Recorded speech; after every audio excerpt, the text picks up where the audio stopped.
अस्सलाम वालेकुम नाज़रीन, मैं हूं आपकी मेज़बान डॉक्टर अबीरा बाबर और आप देख रहे हैं मेरी बात कासिम अली शाह के साथ का एक और बेहतरीन एपिसोड।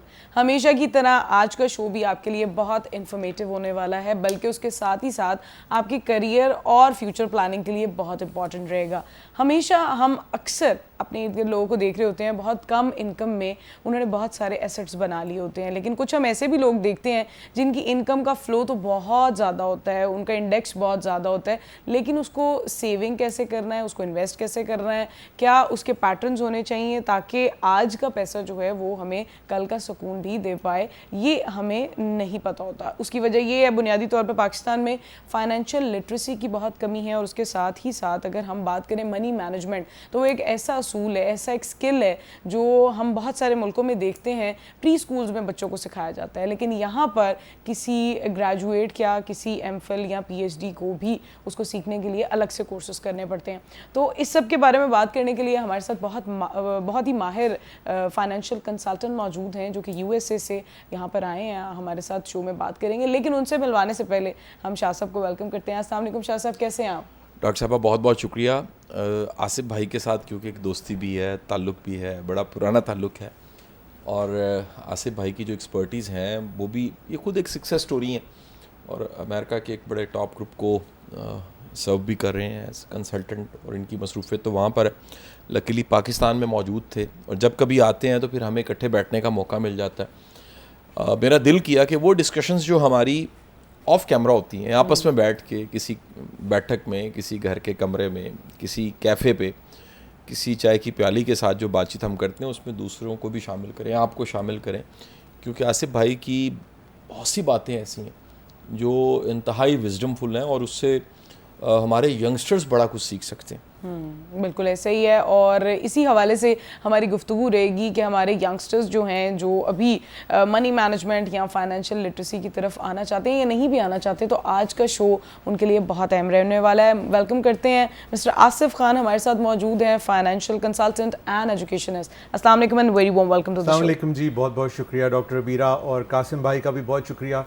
मैं आपको इस वजह से नहीं ये बात करूँगा क्योंकि मैं इस शो पे हूँ, बट मैं शाह साहब से जो है मेरा इनसे पहला जो गैर रस्मी रब्ता था वो एक व्हाट्सएप वीडियो थी जो अब आज से तकरीबन 6 साल पहले किसी ने मुझे भेजी, और मैं बड़ा ही वो जो इनकी बातें थी बड़ी वो दिल को टच की, और मैं इस तलाश में रहा एक्चुअली कुछ महीने कि ये कौन है साहब, इनका नाम क्या है।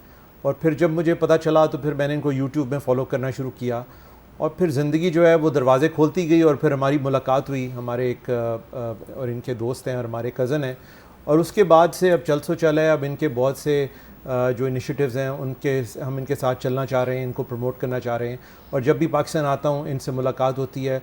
बहुत कुछ सीखा है मैंने इनसे, ये उम्र में हमसे छोटे हैं बट मगर ये कि ये हमारे उस्ताद हैं और ये भाई भी हैं, तो मैं इनका बड़ा बड़ा शुक्रगुजार हूँ, और आपका भी कि आपने मुझे शो में इनवाइट किया। बिल्कुल, it's pleasure having you on our show because the topic Shah sahab has decided is so amazing कि मतलब मुझे खुद पता है कि मुझे भी आज का शो खुद भी सीखने की बहुत ज़रूरत है आज इनसे।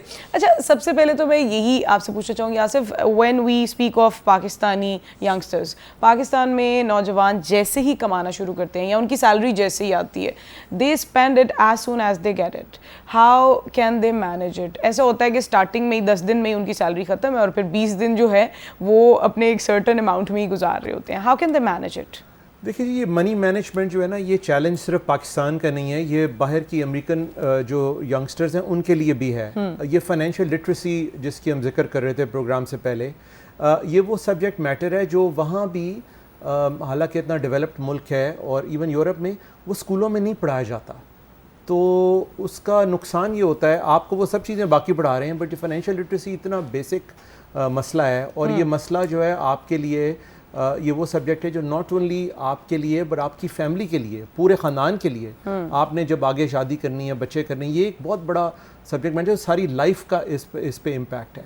तो इसको ना लर्न करना और ना डिस्कस करना बड़ी ज़्यादती है मेरा ख्याल है। मेरा तो अपना ख्याल है कि यहाँ स्कूलों कॉलेजों में हर जगह फाइनेंशियल लिटरेसी एक सब्जेक्ट होना चाहिए ताकि लोगों को पता हो कि वो कितना आ रहा है और कितना जा रहा है।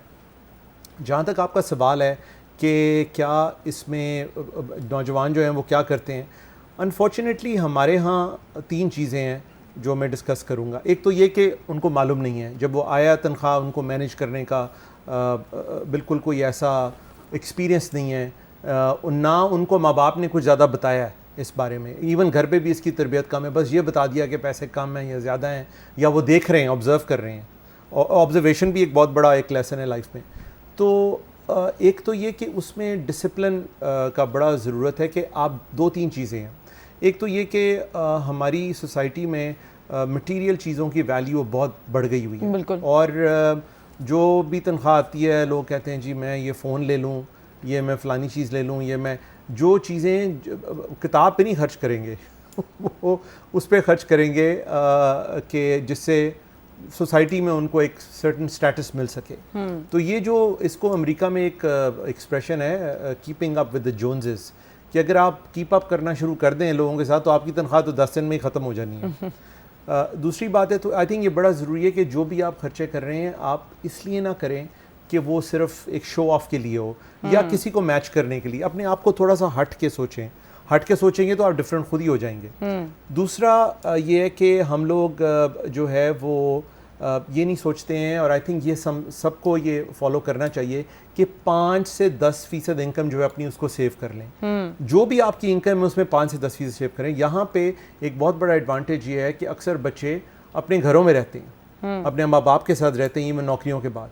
वहाँ पे आप ये देखते हैं यूरोप अमेरिका में, जैसे ही आपको नौकरी या ग्रेजुएट करते हैं आप अपनी ज़िंदगी खुद चलाते हैं, आपको रेंट भी खुद देना है, आपको बिल्स भी खुद देना है। वो तो अगर आपके पास ये लग्जरी है कि आप अपने माँ बाप के पास हैं तो प्लीज़ उसका पूरा फ़ायदा उठाएं। और फिर तो मैं कहूँगा 10% से ज़्यादा भी सेव करें, और ये आपके काम ही आएगा, ये आपको नुकसान ही देगा। और तीसरी चीज़ ये है कि हम शॉर्ट टर्म गेन्स जो हैं उस पर ना ऐसी चीज़ें ना इन्वेस्ट करें जिसमें शॉर्ट टर्म गेन है, बिकॉज लॉन्ग टर्म देखें उसमें प्रॉपर्टी हो सकती है, उसमें बहुत सी चीज़ें हो सकती हैं, और भी एसेट्स हैं, we can talk about them. But ये 3 प्रिंसिपल मेरा ख्याल है कि इंपॉर्टेंट है। अच्छा, एक आसिफ भाई एक ऐसा मौजू और मजमून है, मुझे लगता है पिछले 2 दहाइयों से 20 सालों से बहुत डिस्कस होना शुरू, एक लिहाज से हेल्दी भी है। और उस मौजू जो आप ही का मौजू है, और उसका एक बहुत बड़ा सोर्स रॉबर्ट कियोसाकी है, जिसकी किताब रिच डैड पुअर डैड। यानी ये रिच डैड पुअर डैड ने ना, मुझे लगता है कि पूरी दुनिया को ना एक नए अंदाज से सोचना सिखाया। क्योंकि फाइनेंशियल जो टर्म है ना जी, पैसे मनी के साथ जुड़ी, वो सिर्फ अकाउंटिंग एंड फाइनेंस तक लोग महदूद समझते थे। उसमें जो इनकम की स्ट्रीम्स है कि वो जॉब से है, वो सर्विस से है, वो बिजनेस से है, वो इन्वेस्टमेंट से है, ये लोगों को इस तरह से नहीं पता थी। फिर उसने वो सारी टर्म्स इस्तेमाल की कि कैश फ्लो जो है वो 4 तरह के कैश फ्लोज हैं। फिर उसने किताबें लिखी, why A great student work for C great student, दुनिया के काबिल तरीन लोग क्या वजह है कि सी ग्रेड यानी वो नलायकों के पास बाद में नौकरियां कर रहे होते हैं। और उसने वेल्थ के कॉन्सेप्ट को बदला कि वेल्दी या वेल्थ वो है जो आप सोए भी हों तो पैसा कमा रहा हो, आपका पैसे से पैसा बन रहा हो, और आप एफर्ट कर रहे हैं, तो ये क्या लीजिए एक्टिव इनकम है। आप कुछ नहीं कर रहे हो और इनकम आ रही है तो पैसिव इनकम है। ये सारी नई टर्म्स हैं। अब ये जो सारी टर्म्स हैं, मेरा सवाल आपसे ये है कि अमेरिका में भी ये यंगस्टर यूथ इस तरह की चीज़ों को सोच रही है जिस अंदाज से रॉबर्ट कियोसाकी की रिच डैड पुअर डैड, अमीर बाप गरीब बाप वाली किताब इधर बड़ी वायरल हुई। देखिए कासिम भाई, बात ये कि वहाँ पे अमेरिका में भी लाइक आई सेड ये बड़ा चैलेंज है कि यंगर जनरेशन जो है वो भी इसी तरह की चीज़ों के पीछे भाग रही है। ये आपको पता है, ये जो सोशल मीडिया से जो जनरेशन पैदा हुई है, जो डेवलप हुई है लास्ट फ्यू ईयर्स में, 20 साल में तकरीबन, वो भी इसी तरह की मटेरियल चीज़ों पे। आप ये यकीन करें कि जब आपने देखी होंगी तस्वीरें कि जब आईफोन नया आता है तो एप्पल के स्टोर के बाहर सुबह 5 बजे से लाइन, और उससे पहले भी लाइन लगनी शुरू हो जाती है। मैं रहता हूँ न्यूयॉर्क में, तो वहाँ मेरे घर से ज़्यादा दूर नहीं है जो एप्पल का सबसे मेन स्टोर है, 5th एवेन्यू वहाँ पे जगह एक, और वहाँ पे आप जाएं जब ये लॉन्च हो रही होती है, और यकीन करें ये वो लोग हैं जिनके पास प्रॉबेबली इतने पैसे नहीं हैं कि वो इजीली अपना महीना गुजार सकें, पर उनके लिए वो बड़ा इंपॉर्टेंट हो गया कि मैं वो फ़ोन, एक तो आपको पता है कि वहाँ पे इंस्टॉलमेंट्स पे चीज़ें मिल जाती हैं, सब कुछ इंस्टॉलमेंट पे मिल जाता है। तो वो इसको अमेरिका को कहते हैं it's a credit economy, it's not a cash economy. True, वहाँ पे लोग बोरो करते हैं। बट और ये कि मगर 60% अमेरिकन जो हैं उनके पास 60% उनके पास इतना इमरजेंसी फंड नहीं है कि वो 2 या 3 महीने से ज़्यादा गुजारा कर सकते हैं। जी हाँ, 60%। तो ये प्रॉब्लम जो है वहाँ भी है, और वहाँ ज़्यादा एक्चुअली है। इसका वर्स है, उसकी वजह है जो मैंने बताया कि क्रेडिट इकोनॉमी है, easily capital is easily accessible. यहाँ पे तो आपको कैश पे खरीदना पड़ेगा ना ज़्यादातर, अनलेस आपके वाले साहब हों, वो आपको सपोर्ट करें साथ, या कोई और हो, या आप यहाँ आपकी शादी बड़ी अच्छी जगह हुई हो जहाँ बेगम साहिबा और उनके ये तो उनके बड़ा ससुराल वाले आपको सपोर्ट करते हैं। वो अंग्रेजी में एक सेइंग है जी, वो कहते हैं कि if your father is poor it's not your fault, but if your father in law is poor it's your fault. Oh my God, यार ये तो बड़े बहुत ज़्यादा ये बहुत ज़्यादा ही होता अच्छा, अब सर दुनिया में ना, मैं यहाँ पर फिर अगेन सवाल आ जाता है कि आपको लगता है ये फाइनेंशियल लिटरेसी की और ये जो सारी टर्म्स हैं, ये आज की इजाद है, जब होंगी पुरानी, ये वायरल अब हुई हैं, शायद कुछ नीड्स बदली हैं, मटेरियलिस्टिक अप्रोच बढ़ी है, ऐसा क्या हुआ है कि इससे कुछ नुकसानात भी हुए हैं? लोग यानी अपनी अच्छी ज़िंदगी जीने के बजाय एसेट्स बनाने के चक्कर में ज़िंदगी ज़ाया भी कर रहे हैं, इसका एक ऑब्सेशन साइड भी तो है, इसके बारे में क्या कहेंगे? ये आपने बड़ी इंसाइटफुल बात की है कि दुनिया का फोकस जो है वो सिर्फ इस तरफ चला गया है, बहुत से लोगों का, कि हम वेल्थ जो है उसको कैसे जनरेट करें, और फिर ये कि उनकी सारी ज़िंदगी उसी के गिर्द घूमनी शुरू हो गई है, बजाय कि वो अपने आप को अपनी पर्सनल डेवलपमेंट करें और दूसरी चीज़ों में अपने आप को डेवलप करें, अंडरस्टैंडिंग में, एजुकेशन में भी। वो इसके पीछे पड़ गए हैं कि मैंने कैश कैसे जनरेट करना है और कितना जनरेट करना है, और फिर ये कि दुनिया के स्टैंडर्ड्स ऐसे आ गए हैं कि अब आपको बिलियनर्स नज़र आते हैं, ट्रिलियन, वो लोगों के हीरो बन गए हैं। अब हीरो जो हैं वो शख्सियात नहीं रही हैं जिन्होंने कोई बहुत बड़े काम किए हैं या कोई बहुत बड़ी अकम्पलिशमेंट्स की हैं या कोई साइंटिस्ट हैं। अब हीरो आपके इलॉन मस्क है, अब ऑल्दो उनकी अकम्पलिशमेंट्स भी बहुत है तो हम ये नहीं कह सकते हैं, अब हीरो नए हीरो आए हैं सारे। जी जी हाँ। और हमारी सोसाइटी में ट्रेजेडी ये है कि बहुत ज़्यादा है ये। हमारे यहाँ तो देखें, जब हम बड़े हो रहे थे, मैं जब अमेरिका जाने से पहले, तो यहाँ पे वैल्यूज़, कैरेक्टर, ये सारी चीज़ें मैटर करती थी, आपकी फैमिली, आपकी एजुकेशन। अब ये मैटर करता है कि आपके पास पैसे कितने हैं, आप कौन सी गाड़ी चला रहे हैं, आपने कौन सी घड़ी पहनी हुई है, आपके पास कौन सा फ़ोन है, आपने जूते कौन से पहने हुए हैं। अब हम सारा जो है फ्रेम चेंज, तो उस वजह से फिर ये क्या ऑब्सेशन बढ़ गई है। दूसरी बात ये कि इतनी प्रमोशन हुई है दुनिया में बिलियनर्स की कि उस वजह से भी जो है लोगों का फोकस वहाँ तक, तो आई थिंक ये अनहेल्थी है जी। मैं आप अग्री, दुनिया में आपको पता है कासिम भाई, आप तो बहुत अच्छी तरह ये जानते हैं कि बैलेंस इज़ वेरी इंपॉर्टेंट हर चीज़ में, और जब भी आप एक चीज़ में एक्सट्रीम पे जाएंगे तो फिर वो आपकी लाइफ डिस्टर्ब करेगी। उसकी वजह से साइकोलॉजिकल लोगों के प्रॉब्लम शुरू हो गए हैं, लोगों की मैरिजेस में प्रॉब्लम हो रहे हैं, लोगों की अपने डोमेस्टिक रिलेशनशिप्स में खराबियां, बच्चों में इश्यूज शुरू हो गए हैं, बिकॉज सारा फोकस जो है माँ बाप का भी सबका वो पैसे बनाने पे। बिल्कुल ठीक जी, बिल्कुल ऐसे ही है। अच्छा, अगर हम बात करें यंग प्रोफेशनल्स की, तो आप क्या समझते हैं एज कंसल्टेंट, आप अमेरिका में भी obviously you are promoting and doing so many things for this financial literacy के लिए, पाकिस्तान में आप क्या देखते हैं कि यंग प्रोफेशनल्स क्या मिस्टेक्स करते हैं जो उन्हें नहीं करनी चाहिए so that they can manage money properly? जी बिल्कुल, मेरा अपना जो तजर्बा है और जो हमारे भांजे भांजियाँ भतीजे लोगों बच्चों के भी दोस्त हैं, और यहाँ पे हमारे दोस्तों के भी बच्चे हैं, आई थिंक यंग प्रोफेशनल्स जो हैं यहाँ पे, वो एक तो ये कि उनको अपने आप को इंट्रोड्यूस कराना चाहिए कि उनके पास क्या ऑप्शंस हैं इन्वेस्टमेंट की भी। अच्छा, वो ये है कि आई डोंट थिंक यहाँ पे लोगों को पता है अदर देन के बैंक में रखवा दिए और पैसे ले लिए। उसमें बहुत सी चीज़ें हम जिक्र किया, पाकिस्तान में प्रॉपर्टी इन्वेस्टमेंट एक बहुत बड़ी चीज़ है, बट प्रॉपर्टी बहुत लॉन्ग टर्म इन्वेस्टमेंट है। आप देखें, आपकी जो फाइनेंशियल मैनेजमेंट है उसमें आपको देखना है कि आपकी शॉर्ट टर्म, मीडियम टर्म और लॉन्ग टर्म नीड्स क्या हैं, और उसके मुताबिक आप अपने आप को एडजस्ट करें। अब ये मतलब नहीं है कि अगर आपने 10 रुपये बचाएं या 100 रुपये, 10 रुपये की तो अब कोई वैल्यू नहीं है। अगर 1000 रुपया बचाए हैं तो 1000 रुपये जो है वो आप सारा कुछ उसको प्रॉपर्टी में डाल दें, आप उसको डाइवर्सिफाई करें। दूसरी बात है कि फाइनेंस की नंबर 1 लेसन ये है कि don't put all your eggs in one basket. ठीक है, अपने सारे अंडे जो हैं एक ही बास्केट में मत रखो, ताकि वो टूटे तो सारे इकट्ठे टूटे। ये हमें नंबर 1 लेसन सिखाया गया था। डाइवर्सिफिकेशन इज़ की इन फाइनेंस। अब उसमें वही है कि आप उसमें पैसिव इनकम, जैसे आप कह रहे थे, उसमें एक्टिव इनकम भी है, आप बिज़नेस देख सकते हैं उसमें क्या इन्वेस्टमेंट के चांसेस हैं। फिर पैसिव इनकम है कि जैसे रेंटल इनकम आ रही है आपको कहीं से, ठीक है, ये अकाउंट्स में डालना और सेविंग्स अकाउंट में, ये भी एक जो है पैसिव इनकम की फॉर्म है। फिर ये कि पाकिस्तान में स्टॉक मार्केट भी है। अगर आप पाकिस्तान की स्टॉक मार्केट की परफॉर्मेंस देखें तो बहुत अच्छी है। फिर कुछ म्यूचुअल फंड्स हैं, कुछ इस तरह के ट्रस्ट इन्वेस्टमेंट्स हैं, और फिर आपको ये भी देखना चाहिए कौन सी अपॉर्चुनिटीज़ हैं जो बाहर और लोग इन्वेस्ट कर रहे हैं, जो आप भी एक्सेस यहाँ से कर सकते हैं, इवन छोटे अमाउंट के लिए। मैं ये नहीं कहता, हमारे नेबरहुड में जो यूएई में दूसरी जगहों पे बड़ी अपॉर्चुनिटीज़ हैं जहाँ आप इन्वेस्ट कर सकते हैं। मगर ये कि अगर शुरू की आप इन्वेस्टमेंट्स लाइफ की हैं तो यहाँ के इस कंट्री के अंदर ही बहुत मौके हैं देखने के, लेकिन अनफॉर्चुनेटली बिकॉज किसी ने एजुकेट नहीं किया, ना हम ये डिस्कस करते हैं मेरा ख्याल है मीडिया पे भी ज़्यादा, तो वो उसका नतीजा ये है कि लोगों के पास बड़ी लिमिटेड इन्फॉर्मेशन और बड़ी लिमिटेड नॉलेज है। तो आई थिंक ये एक बहुत बड़ा एरिया है जिसको अनफॉर्चुनेटली ये अनटैप्ड है।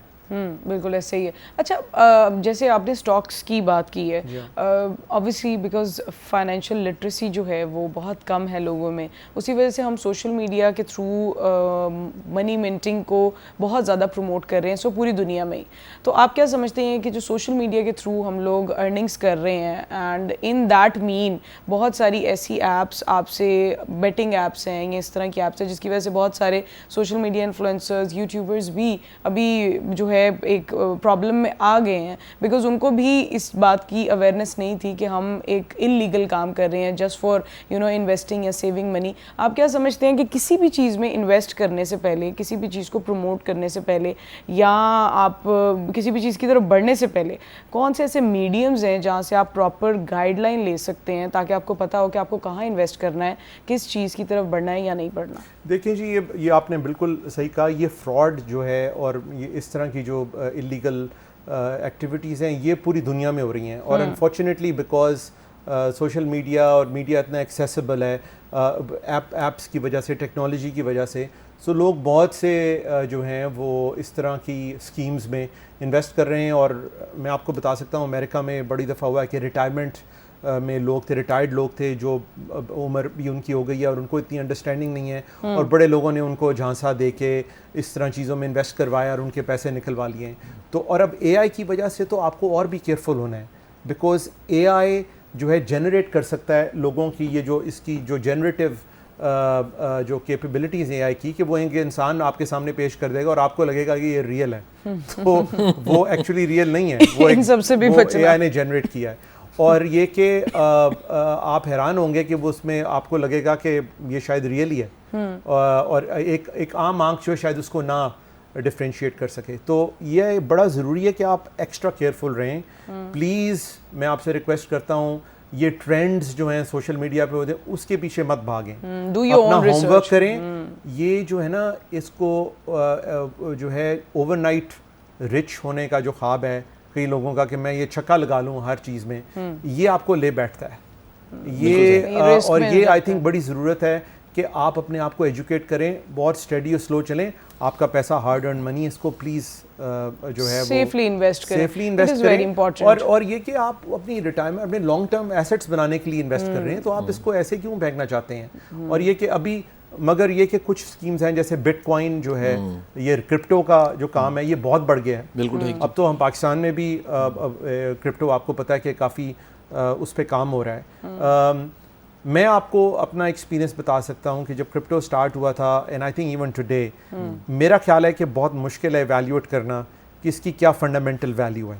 मैं आपको एज अ फाइनेंशियल एक्सपर्ट जो कि पूरी दुनिया में बिजनेस कर रहा है 25 साल से ऊपर, मैं आई थिंक मैं और मेरे वहाँ पे जो कॉलीग्स भी हैं, बहुत कम लोग हैं जो इस पर बिलीव करते हैं। Now I am not saying कि ये इम्पॉर्टेंट नहीं है और इसका रोल नहीं है, मगर मेरा ख्याल है कि मैं इसको अंडरस्टैंड नहीं करता enough to invest in it, because ये ऐसे ही है कि एक सट्टेबाजी है कि आप इस पर जोड़ दें, शायद बढ़ जाए शायद कम हो जाए। क्रिप्टो पे आप कहते हैं रिलाय नहीं? मेरा ख्याल है जी crypto as a form of long term investment, तो मेरा ख्याल है कि जब तक ये और डेवलप नहीं हो जाती और इसका ट्रैक रिकॉर्ड नहीं बन जाता, मेरा ख्याल है one of the reasons crypto definitely जो है एक फॉर्म ऑफ करेंसी है और इसकी आगे वैल्यू होगी, बट क्या होगी और इसके फंडामेंटल्स क्या होंगे उस पर अभी भी ज़ाहिर है पूरी दुनिया में काम हो रहा है, पाकिस्तान में भी बहुत। आप अमेरिकन बैंकिंग एक्सपर्ट्स और दुनिया के टॉप सीईओज को उठा लें आज से 1-2 साल पहले, वो कह रहे थे कि जी इसकी तो कोई वैल्यू ही नहीं।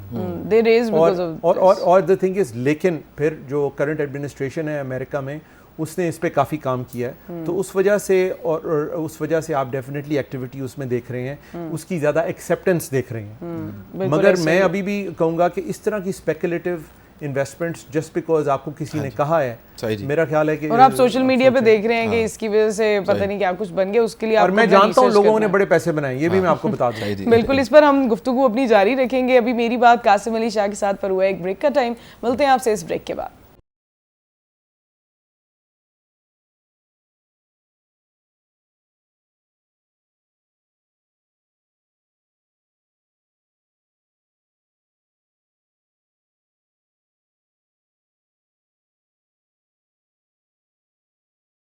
Welcome back from the break. आप देख रहे हैं मेरी बात कासिम अली शाह के साथ, और फाइनेंशियल लिटरेसी के हवाले से बहुत सारे सवालात जो हैं शाह साहब के भी बाकी हैं। तो शाह साहब, मैं चाहूँगी इस सेगमेंट में सवालात की शुरुआत आपसे हो। अच्छा सर, मेरा आसिफ भाई जो पहला सवाल है ना, सवाल ये है कि बड़ी दुनिया वो देखती है पाकिस्तान की इकॉनमी क्योंकि स्टेबल नहीं है, पैसा डिवैल्यू होता जा रहा है, बड़ी तेज़ी के साथ डिवैल्यू हुआ भी है जी।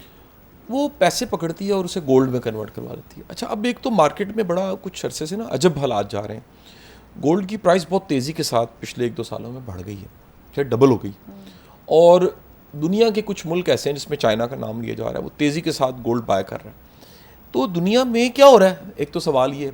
दूसरा, ये जो लोग पैसा, क्योंकि पाकिस्तान में एक ब्लैक इकॉनमी भी है, जी हाँ, बैंकों में नहीं है सारा कुछ, लोगों के पास कैश भी बहुत ज़्यादा है, तो वो गोल्ड की फॉर्म में रख लेते हैं। अच्छा, कुछ लोग ऐसे हैं, एक आपको पता है तूफान आया था, लोग डॉलर्स खरीद के मार्केट में डॉलर खत्म हो गया था, डॉलर की प्राइस ऊपर चली गई, फिर स्टेट ने उस पर बड़ा एक्शन लिया। तो अब जो एक देखते हैं ट्रेंड, वो गोल्ड खरीदते जा रहे हैं। इस हवाले से गाइड कीजिए कि किसी के पास अगर पैसे पड़े हैं और वो गोल्ड में इन्वेस्ट कर देता है, उसकी सोच क्या है, उसको करना चाहिए नहीं करना चाहिए, इसके फ़ायदे क्या, नुकसान क्या? कासिम भाई, ये गोल्ड जो है मैं बचपन से ही सुन रहा हूँ, बिकॉज जब हमारी वालदा भी थी और हम छोटे थे और हमारी सारे जो बड़े थे वो सब गोल्ड पे फोकस था कि जी इसको अगर शादी हुई है इसको गोल्ड कितना मिला, और ये गोल्ड में लो, और हर चीज़ जो पैसे हुए हैं उसको गोल्ड की चूड़ियाँ ले लो, ये कर लो। Gold should be a part of your, वो कहते हैं पूरा आपका पोर्टफोलियो का ज़रूर एक पार्ट होना चाहिए, बट क्या उसमें इतनी इन्वेस्टमेंट होनी चाहिए कि वो आधे से ज़्यादा आपकी वेल्थ गोल्ड में हो? आई एम नॉट श्योर कि ये एक अच्छी इन्वेस्टमेंट स्ट्रैटेजी है। अच्छा, उसकी वजह ये है कि जी गोल्ड जो है वो उसकी प्राइस आपने देख लिया वॉलेटाइल है, आज वो पिछले 2 साल से बढ़ गई है, अगले 2 साल कम भी हो सकती है। गोल्ड का इन्फ्लेशन से भी बहुत ताल्लुक है कि इन्फ्लेशन कितनी है, it's a hedge against inflation. बहुत से लोग गोल्ड दुनिया में, मैं पाकिस्तान की बात नहीं कर रहा, पाकिस्तान में करते हैं because they consider it a safe investment. और जैसे कि कोई इमरजेंसी है, किसी के घर में कोई खुदा न खास्ता कोई सेहत हो गई ख़राब, अस्पताल का खर्चा है, तो उसके आप लिक्विडेट कर सकते हैं। तो ये आपका एक लिक्विड एसेट है, मगर ये कोई इनकम जनरेट नहीं करती आपके लिए, ठीक है? तो मेरा अपना ख्याल है कि आपकी again it's part of your overall portfolio. अब पोर्टफोलियो में आप उसमें लेट्स से आपकी रेंटल इनकम है, उसमें आपके कोई स्टॉक्स हैं, उसी में फिर गोल्ड होना चाहिए। मगर यहाँ पे बहुत ज़्यादा हैवी डिपेंडेंस ऑन गोल्ड है, और वो गोल्ड मैं ये देखता हूँ वो लॉकर में पड़ा होता है और कई साल पड़ा होता है, और लोग कहते हैं जी उस पर ज़कात भी, मतलब वो उसका कोई मुझे समझ नहीं आता कि उसका क्या बेनिफिट है इस तरह के गोल्ड का। लेकिन हमारे यहाँ ये एक ऑलमोस्ट एक सिक्योरिटी समझी जाती है कि गोल्ड है। बहरहाल दुनिया में गोल्ड इसलिए ख़रीदा जा रहा है कि आपने चाइना की मिसाल दी, बात बिल्कुल ठीक है। नाउ चाइना का one of the main goals है is to reduce dependency on US dollars. ठीक है सर, ये एक बहुत बड़ा रीज़न है चाइना के गोल्ड ख़रीदने का। तो बिकॉज होता ये कि US डॉलर जो है, जब US गवर्नमेंट अपना डेट इशू करती है तो बहुत से फॉरेन सेंट्रल बैंक्स और गवर्नमेंट्स जो हैं उसमें इन्वेस्ट करते हैं, और आई थिंक उसमें चाइना एक बहुत बड़ा इन्वेस्टर है, जापान एक बहुत बड़ा इन्वेस्टर है। तो आई थिंक स्लोली एज दुनिया मूव कर रही है, और अमेरिका जो है उसकी ज़्यादातर पॉलिसीज़ मोर इंसुलर हैं, बजाय कि बाहर होने के वो अमेरिका पे ज़्यादा, अमेरिका जो एक ज़माने में सारी दुनिया को ज़्यादा देख रहा था, अब इस एडमिनिस्ट्रेशन में अपने ऊपर ज़्यादा फोकस कर रहा है, बाहर कम फोकस कर रहा है। तो बाहर के लोग जो हैं वो फिर कह रही हैं दूसरी कंट्रीज़ के हम भी फिर अपनी डिपेंडेंसी कम करें अमेरिका में। आपने टैरिफ का ये सारा जो है वो डिस्कशन देखी है पिछले कई महीने से, जब से ट्रंप एडमिनिस्ट्रेशन आई है। तो उससे ये हो रहा है कि जैसे चाइना जैसे ममालिक जो हैं वो अब अमेरिकन डेट कम खरीदेंगे, ठीक है, और वो इसलिए गोल्ड, उनके पास कैश तो बहुत ज़्यादा है, वो उस पर पार्क करेंगे। फिर ये भी एक बात हो रही है कि चाइना से रिलेटेड बात हो रही है, आई थिंक कि वो ब्रिक्स एक बहुत बड़ा ब्लॉक है, उसके बारे में भी बात हो रही, तो वो भी सोच रहे हैं कि अपनी एक करेंसी जो है फॉर्म करें, एक कंपीटिंग करेंसी फॉर्म करें। बट मेरा ख्याल है कि अमेरिका अभी डॉलर को डिफेंड करेगा और डिफेंड करेगा टिल द एंड, और ये डॉलर अभी भी प्रिडोमिनेंट करेंसी होगी। अच्छा आसिफ भाई, किसी को ना ऐसे देखें, हम हमारा प्रोग्राम सुनते हैं, एक ऐसा टॉपिक है जिसमें हम तीनों और सुनने वालों को भी साथ लेकर एक मौजू, एक कोने की तरफ चले गए। बैठे बैठे किसी को ख्याल आता है कि यार मेरे पास करोड़ रुपये ही पड़ा, मिसाल दे रहा हूँ, चले जी 10 लाख रुपये पड़ा, और उसको ख्याल आता है कि इसको मैं कहाँ रखूँ या किस फॉर्म में रखूँ तो ये डिवैल्यू ना हो। मैं बहुत बड़ी मिकदार की बात नहीं कर रहा, मैंने तो फ़कत 1 करोड़ रुपया या कम अज़ कम मैंने मिनिमम कर दिया 10, डॉक्टर साहबा ने इकट्ठा किया है 10 लाख रुपए। उन्होंने कहा जी मैंने 2 महीने मेरे पेशेंट्स अच्छे थे और सारा करके मैंने और फ़ौरन ख्याल आया, यानी ये मुझे भी आ सकता है, आपको भी ख्याल आ सकता है, डिवैल्यू ना हो, क्या करें? उसको फौरी तौर पे बैंक में रखवा दें, सेविंग में, उससे गोल्ड ख़रीद लें, उससे किसी कह लीजिए चांदी ख़रीद लें, उससे कोई यूरो में कन्वर्ट कर लें, क्या करें? मेरा ख्याल है जी the answer is all of the above, जो भी आपने कहा। तो उसमें ये कि पहली बात है, अगर आपका करोड़ रुपया है, प्लीज़ थोड़ा सा अल्लाह के नाम पर पहले पैसा दें, जो चैरिटी करें, बिकॉज अल्लाह ताला आपको वो करोड़ जो है ना वो 2 करोड़ में तब्दील कर देगा। मैं इस पे बड़ा बिलीव करता हूँ कि अगर आपके पास कुछ है प्लीज़ पहले शेयर करें। आपका part of your wealth should always be shared with others. Number 2 ये कि जी जहाँ तक फिर वही बात आ जाती है कि इसको पोर्टफोलियो कंस्ट्रक्ट करें। अब उसी के लिए अब अमेरिका में बहुत एक्सपर्ट्स हैं, वो आपको बताते हैं, रिटायरमेंट एक्सपर्ट्स हैं, वो आपको बताते हैं कि जी आपके गोल्स क्या हैं, सही जी, और उसके मुताबिक आपका पोर्टफोलियो डिज़ाइन करते हैं। उसमें अप एंड डाउन तो होगा, मगर ये कि देखिए one of the reasons I think लोग गोल्ड में इन्वेस्ट करते हैं कि वो अपनी वैल्यू होल्ड करता है ओवर टाइम, तो मगर ये इनकम जनरेट नहीं करेगा। तो मेरा अपना ख्याल है कि अगर आपके पास करोड़ रुपया है, उसमें से कुछ परसेंटेज जो है आप गोल्ड खरीदें, ज़रूर खरीदें, बिकॉज आपकी नीड्स हो सकती हैं। देखिए ना, कुछ कैश है वो लॉक्ड अप है लॉन्ग टर्म के लिए, कुछ कैश है वो लॉक्ड अप है, वो लिक्विड है। जैसे कि हम बात कर रहे थे कि किसी को अशद ज़रूरत पड़ गई है किसी चीज़ की और कोई इमरजेंसी एक्सपेंसेस हैं, तो वो आप नियर टर्म वो जिसको कहें, या तो वो आप बैंक में रखवाएं या फिर आप इस तरह एसेट्स ले लें। मैं तो कहूँगा कि अगर आपको अशद ज़रूरत है किसी चीज़ की, पड़ सकती है अगले 6 महीने, साल में, 2 साल में, तो उसको कोशिश करें कि उसको बैंक में रखवाएं, क्योंकि वो बहुत इजीली एक्सेसिबल है। गोल्ड भी आपको बेचना पड़ेगा, आपको नहीं पता उस वक्त गोल्ड की क्या प्राइस होगी, ठीक है, तो आप हो सकता है you may be selling it at the wrong time, लेकिन आपके पास चॉइस कोई नहीं है। तो मैं ये कहूँगा कि आप अपना बैंक में रखें, बैंक में you can earn a healthy rate of return. Now one thing मैं आपसे कहूँगा कि बैंक में जो रेट मिलता है वो जो इन्फ्लेशन चल रही होती है उससे कम मिलता है। तो एक्चुअली जो बैंक में आप पैसा रख रहे हैं, इट्स लूजिंग इट्स वैल्यू। आपका ख्याल है कि आप अर्न कर रहे हो जी, मैं तो 8%, आपको ही नहीं पता कि इन्फ्लेशन जो है वो 15% पे चल रही है। सही जी। तो ये कि आपको ये भी एक प्रैंक हो रहा है, तो वो भी है। उसके बाद फिर आप दूसरी तरफ आ जाएं, आप फिर उसमें रेंटल इनकम भी शामिल हो सकती है कि आप ऐसी कोई छोटी चीज़ ले लें, उसमें फिर आप स्टॉक मार्केट में ज़रूर डालें। अच्छा, स्टॉक मार्केट की मैं स्पेशली जाना चाहूँगा, लेकिन मैं एक सवाल फिर अगेन इसमें से एक ज़िमनी सवाल जो है, आपने प्रॉपर्टी की बात की।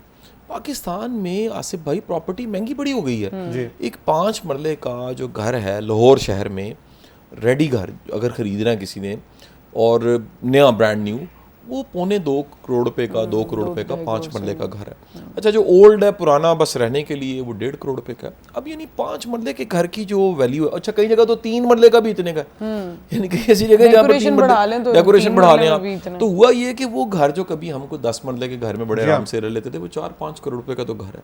अब उसकी जब हम रेंटल इनकम देखते हैं ना, तो वो इतनी कम है। मतलब एक 10 मरले के डबल स्टोरी के घर का जो रेंट है वो 1.20 है, 1,20,000 रुपये, और 5 मरले के जो है रेंटल इनकम वो तकरीबन 60 से 70,000 या 80,000 रुपये मैक्सिमम। अब चैलेंज ये है कि अगर हम पैसे देखते हैं, 5 मरले का 2 करोड़ रुपया आपने घर में रखा है और आपको इनकम सिर्फ आ रही है उससे रेंटल 60-70,000 रुपया, तो आप कहते हैं यार मैंने अपने पैसे कहाँ फंसा लिए। अब क्या ये चैलेंज अमेरिका में भी है? एक सवाल तो ये। दूसरा, रेंटल इनकम जो है वो किस तरह की रेंटल, कोई ऐसी प्रॉपर्टी लेनी चाहिए जिससे कुछ जनरेट भी हो सके? ये आपने बड़ी इंटरेस्टिंग बात की है। अफोर्डेबिलिटी डेफिनेटली एक इशू है, यहाँ ही नहीं अमेरिका में भी इशू है। वहाँ पे एक बड़ी एडवांटेज फिर मैं कहूँगा कि इट्स अ क्रेडिट इकोनॉमी। आप बोरो करते हैं, कोई कैश पे घर नहीं खरीदता, वहाँ पे खरीदते हैं बहुत कम लोग ज़्यादातर फायदा भी क्रेडिट पे ही होता है ना। डिपेंड करता है उसमें। एक्चुअली उन्होंने कुछ ऐसे सिस्टम में चीज़ें रखी हैं कि जैसे आप जो मॉर्गेज लेते हैं वहाँ पे बोरो करते हैं और उस पर जो इंटरेस्ट आपका होता है वो टैक्स डिडक्टेबल होता है एक हद तक। तो वो लोग इसलिए भी लेते हैं बिकॉज उनके लिए वो उसका टैक्स फीचर एक अट्रैक्टिव है। उन्होंने होम ओनरशिप प्रमोट करने के लिए किया हुआ है। जहाँ तक प्राइसेस और रेंटल का ताल्लुक है, वहाँ भी प्राइसेस बढ़ गई हैं। इनफैक्ट वहाँ पे सप्लाई कम है, डिमांड ज़्यादा है, जिसकी वजह से रेंटल प्राइसेस, मैं जहाँ न्यूयॉर्क सिटी में रहता हूँ वहाँ पे रेंटल आसमान से बातें कर रहे हैं। और ये कि मगर ये कि लोग अफोर्ड नहीं कर सकते हैं। फिर इंटरेस्ट रेट्स बहुत ज़्यादा हैं। अफोर्ड इन द सेंस कि वो बोरो तो कर सकते हैं बट रेट्स इतने ज़्यादा हैं कि उनकी वो जो मॉर्गेज पेमेंट इतनी हाई होगी। तो ये मसला जो है वहाँ भी है। इसीलिए मैंने कहा कि ये एक पार्ट ऑफ इनकम है। अब आपको इसके दो एस्पेक्ट्स हैं रियल एस्टेट के। एक तो उसकी करंट इनकम है, दूसरा इसकी कैपिटल अप्रिसिएशन है। तो वो 5 करोड़ का घर जो आप बात कर रहे हैं वो आज से काफ़ी साल पहले 2 करोड़ का था। तो आप ये भी बात याद रखें कि उसकी जो इंक्रीज हुई है उसकी भी एक वैल्यू है। नाउ इट डजंट मीन कि आपने वो वैल्यू कैप्चर की है, बिकॉज अभी आपने उसको सेल नहीं किया, वो खड़ा हुआ है वहाँ पे, बट कल को आप वो भी लिक्विडेट कर सकते हैं। मैं समझ गया, ठीक है जी। आई थिंक प्रॉपर्टी मार्केट में एक बहुत बड़ी इंपॉर्टेंट चीज़ वो ये है कि आपका एंट्री पॉइंट क्या है। आप सिर्फ एक चीज़ कंट्रोल कर सकते हैं प्रॉपर्टी में, आपका एंट्री पॉइंट। अगर आपका एंट्री पॉइंट यहाँ पे है, लोगों ने प्लॉट लिए हैं इस कीमत पे और वो गिर गई है, तो वो नुकसान है। तो कम कीमत वाले लें ताकि उनकी वैल्यू बढ़ने का भी आपको मगर ये चांस कि यहाँ पे फिर प्रॉपर्टी फ्रॉड भी बहुत है, फाइलें बिक जाती हैं ना। प्लीज़ बहुत केयरफुल रहें। यहाँ पे वो भी है, अपना होमवर्क करें। बट यस, मुझे पता है कि ये प्रॉपर्टी शायद अब बहुत से लोगों की रीच में नहीं है, स्पेशली यंगर लोगों के लिए एक बहुत बड़ा मसला है। सही जी। ओवरऑल वैसे पाकिस्तान में तो believe in प्रॉपर्टी इस that. वक्त मुश्किल वक्त में भी है जी। पाकिस्तान में प्रॉपर्टी का बिजनेस इस वक्त को बहुत अच्छी हालत में नहीं है। जी हाँ, मुझे मालूम है जी। और ये एक बहुत बड़ा चैलेंज है। इसीलिए मैंने कहा कि ये लॉन्ग साइकिल्स हैं। ठीक है जी। ये 2-3 साल 4 साल में करेक्ट नहीं होते हैं, ये 8-9 साल की इन्वेस्टमेंट है। अच्छा आसिफ भाई, मैं देखता हूँ कि प्राइम मिनिस्टर भी आपसे मिलते रहते हैं। पिछले दिनों अमेरिका गए तब भी आपकी उनसे मुलाकात हुई। इससे पहले भी मैं देखता रहता हूँ कि प्राइम मिनिस्टर के साथ, क्योंकि आपका एक पुराना ताल्लुक है और एक सच्चे अच्छे पाकिस्तानी होने के नाते आप एडवाइस भी उन्हें करते रहते हैं। आपको क्या लगता है कि हमारी जो स्टेट है वो हमारे जो फाइनेंशियल प्रॉब्लम्स हैं उस हवाले से वो कितनी कंसर्न है और वो किस तरह से देख रही है आने वाले चैलेंजेस का सोल्यूशन क्या है? इस सवाल के जवाब के लिए हमें वेट करना होगा। और व्यूवर्स जो है वो हमारे साथ स्टे ही रहेंगे क्योंकि अभी एक ब्रेक का टाइम हुआ है। मिलते हैं आपसे इस ब्रेक के बाद। देखते रहिए मेरी बात कासिम अली शाह के साथ।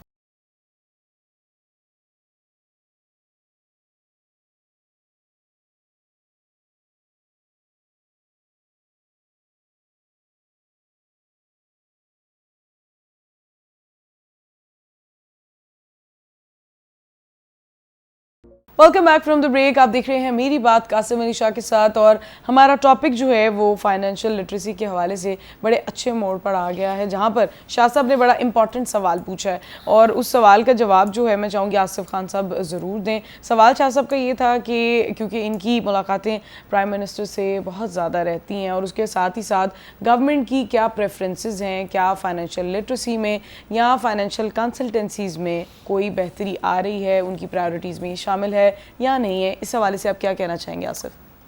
जी, सवाल बड़ा इंटरेस्टिंग है और बहुत ही रेलेवेंट है। मैं कोई सियासी फिगर नहीं हूँ, मैं एक टेक्नोक्रेट आप मुझे कह सकती हैं। तो इसी मौके से और ये कि पाकिस्तान का इंटरेस्ट प्रमोट करने के लिए हम लोग हमेशा अवेलेबल होते हैं। इसी सिलसिले में प्राइम मिनिस्टर से मुलाकातें रही हैं। मैं समझता हूँ जी, पाकिस्तान अनफॉर्चुनेटली हमने कई सालों से बहुत मिसमैनेजमेंट की है हमारे फाइनेंसिस की। हमारे ख़र्चे बहुत ज़्यादा हैं और हमारी आमदनी कम है। ये किसी भी घर की जो है ट्रेजेडी हो सकती है। ये बड़ी सिंपल सी एक बात है, इसमें कोई खर्चे ज़्यादा हैं हमारे खर्चे ज़्यादा हैं, हमारी आमदनी कम है। और हमने फिर जो आमदनी थी उसको गलत चीज़ों पे लगाया है और उसको हमारी इंडस्ट्री डेवलप नहीं की है। हमने बहुत सी चीज़ें डेवलप नहीं की हैं। हमने कुछ एग्रीमेंट साइन किए जिसकी हमें बहुत बड़ी कीमत अदा करनी पड़ी बिजली के हादसा के लिए। तो मैं समझता हूँ कि उसको बहुत सी चीज़ों को रिवर्स किया जा रहा है। आपको पता है हम IMF के प्रोग्राम में हैं। IMF का प्रोग्राम सख्त होता है और वो आवाम के लिए सख्त होता है मुझे ये मालूम है ये कोई प्राइम मिनिस्टर की चॉइस नहीं है कि हम इस प्रोग्राम में हैं, हमारे पास चॉइसेस नहीं हैं। तो मुझे पता है कि वो काफ़ी मुखलिस हैं इस बारे में कि हमें इस मंझधार से निकाला जाए। उसमें फाइनेंस मिनिस्टर भी शामिल हैं, अभी डिप्टी प्राइम मिनिस्टर साहब भी आए हुए थे न्यूयॉर्क में, और हमारी ये कोशिश होती है कि हर प्लेटफॉर्म पे जो है उन्हें इंट्रोड्यूस कराया जाए, उनके लिए गाइडेंस प्रोवाइड की जाए।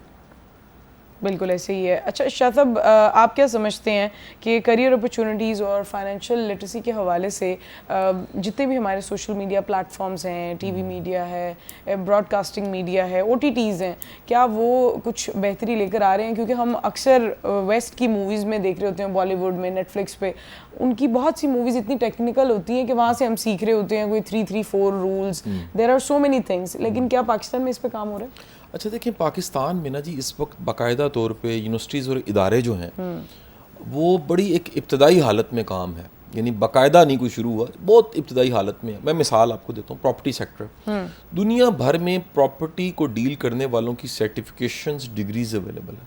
यानी आप जो है ना इन्वेस्टमेंट जिसे कहते हैं या फाइनेंशियल लिटरेसी, उसकी डिग्रीज़ हैं, उसके कोर्सेज हैं, उसके सेमिनार्स होते हैं, उसकी वर्कशॉप्स होती हैं। दुनिया जहान में इसकी एक्टिविटीज़ मौजूद है, पाकिस्तान में ना होने के बराबर। लेकिन इसमें जो आगाज़ हुआ है ये इसलिए बड़ा खुशाइन है कि इसमें जो आगाज़ है, कई इदारे इंक्लूडिंग हमारा ये ग्रुप भी, जो कह लीजिए हमारे जो चेयरमैन साहब हैं चैनल के, औरंगज़ेब चोई साहब, जो बड़े मोहतरम हैं हमारे लिए, उन्होंने भी चंद दिन पहले अनाउंस किया कि हमें कुछ बच्चों को ट्रेंड करना चाहिए। उन्होंने कुछ ऐसे कोर्सेज फ्री ऑफ कॉस्ट, उन्होंने कहा जी हम यूईटी के साथ मिलके कुछ ऐसे कोर्सेज करवा रहे हैं जो कोर्सेज बड़ी एक वर्क फोर्स पैदा होगी, जो आज तो छोटा सा काम कर रहे होंगे, कल को वो सीईओ होंगे।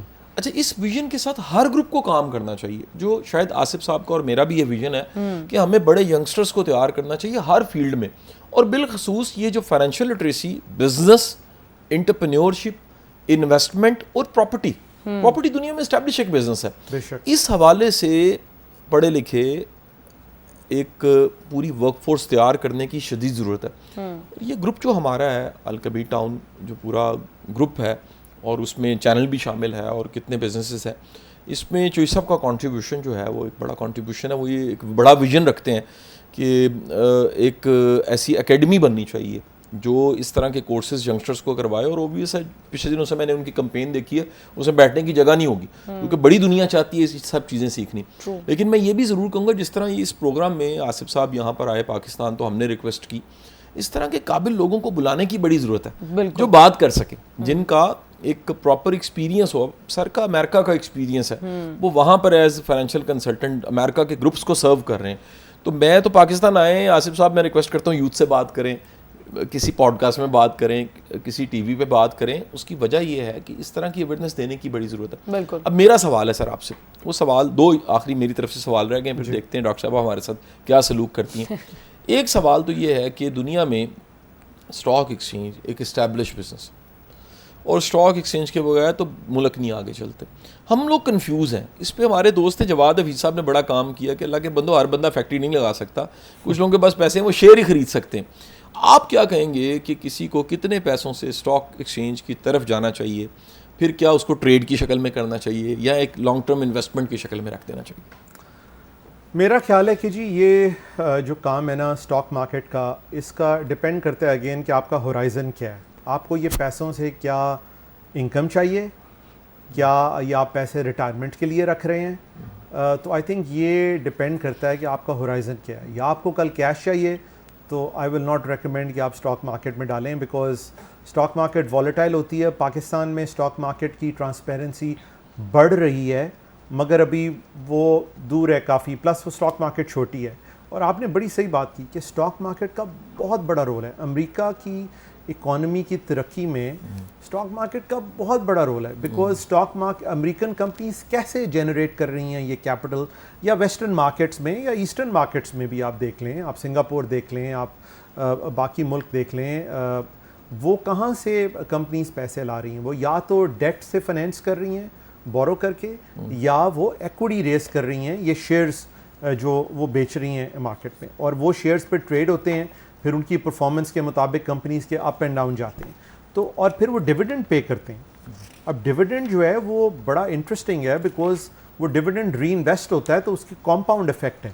बिल्कुल ठीक जी। तो ये जो है मैं समझता हूँ कि उसको स्टॉक मार्केट की अगर आपकी इन्वेस्टमेंट है तो उसको कोशिश करें कि उसकी medium term to long term करें। ये शॉर्ट टर्म के लिए जो है ना आप you can even America you can get burned, आपका पैसा शायद सारा ही लुट जाए। अगर सारा भी नहीं तो कम था। तो ये रिस्क ही काम है। ऐसा रिस्क लें, इसको रिस्क मैनेजमेंट जो है ना is part of financial management. बिल्कुल ठीक, ये बड़ी अहम बात है। रिस्क मैनेजमेंट नहीं कर रहे हैं तो फिर आप फाइनेंशियल मैनेजमेंट करेंगे। अंधाधुंध जो है इन्वेस्टमेंट वो दिट्स नॉट वर्थ इट। जल्दी से सवाल ये करूंगा कि रिस्क और बेवकूफ़ी में क्या फ़र्क होता है? ये बेवकूफ़ी ये है कि आपने रिस्क के बारे में सोचा ही नहीं है, आपने सिर्फ अपसाइड के बारे में सोचा है। देखें हम हमेशा किसी कंपनी को वैल्यूएट करते हैं, उसका एक बेस केस देखते हैं, उसका एक बेस्ट केस देखते हैं और उसका एक वर्स्ट केस देखते हैं। सही थी। तो वो आप कम से कम उसको देखें कि मैं कितने पैसे अफोर्ड कर सकता हूँ लूज़ करना इसमें। जैसे मैं आपको बताता हूँ कि मैंने ऑल्दो मैं बिटकॉइन के बारे में मैंने आपको बताया, मैंने उसमें ज़रूर थोड़े से पैसे डाले कि हाँ अगर ये पैसे कल को लुट जाएं या ख़त्म हो जाएं तो मेरी ज़िंदगी पे इतना असर नहीं पड़ेगा। बिल्कुल ठीक। तो ये रिस्क मैनेजमेंट है कि अगर आप करना चाहते हैं वैसे ही फिर मगर सोच लें कि वो फिर पैसे शायद वापस ना आए। ठीक जी, बिल्कुल। तो anyway but as we reaching to end of the show as well, बातें तो ऐसी हैं कि मेरा ख्याल है एक शो इसके लिए कभी भी काफ़ी नहीं होगा, लेकिन क्योंकि हम शो के एंड की तरफ बढ़ चुके हैं और शाह साहब की आज की जो बुक रिकमेंडेशन है वो ज़रूर लेंगे। तो शाह साहब आज की बुक रिकमेंडेशन क्या होगी हमारे व्यूअर्स के लिए? आसिफ भाई, हम हर प्रोग्राम के इख्तिताम पे किताब का तज़किरा करते हैं और आज की जो किताब है ये मेरे बड़े ही पसंदीदा राइटर भी हैं और इनकी जो शख्सियत है मैं उससे भी बड़ा मुतासिर हूँ। डॉक्टर मोहम्मद असलम डोगर साहब। डॉक्टर साहब एक सिविल सर्वेंट रहे हैं और सर्व करते रहे, इंफॉर्मेशन डिपार्टमेंट में DGP और रहे, मुख्तलिफ ओहदों पे रहे और बड़े इदारों को इन्होंने हेड किया।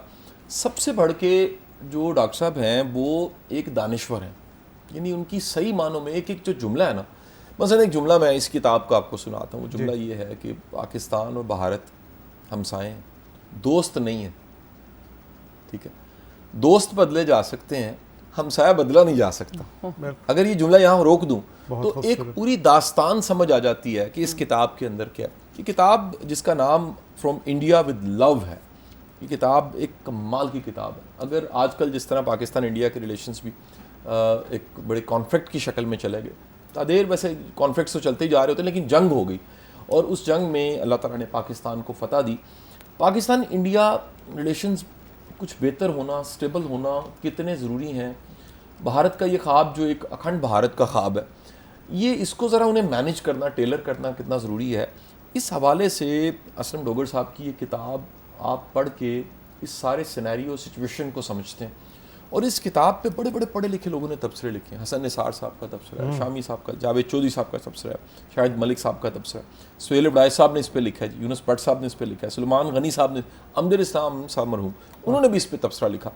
तो असलम डोगर साहब मेरे दोस्तों में से हैं, बड़ों में से हैं, सीनियर्स हैं और मैं हमेशा उनसे मिलता हूँ तो मैं बड़ा ही मुतासिर होता हूँ। अल्लाह ताला ने कुछ, मुझे लगता है इनको कोई रूहानी ताकतें भी दी हैं, इनको अल्लाह ताला ने कई तरह का विजडम भी दिया। तो ये किताब फ्रॉम इंडिया विद लव, इस किताब को ज़रूर ज़रूर पढ़िए। ये किताब आप को सोचने, सीखने, समझने के लिए और बिलखसूस पाकिस्तान की जो सिचुएशन है और जो चैलेंज चल रहे हैं इंडिया के साथ, उस हवाले से बड़ी आपके लिए आसानी करेगी।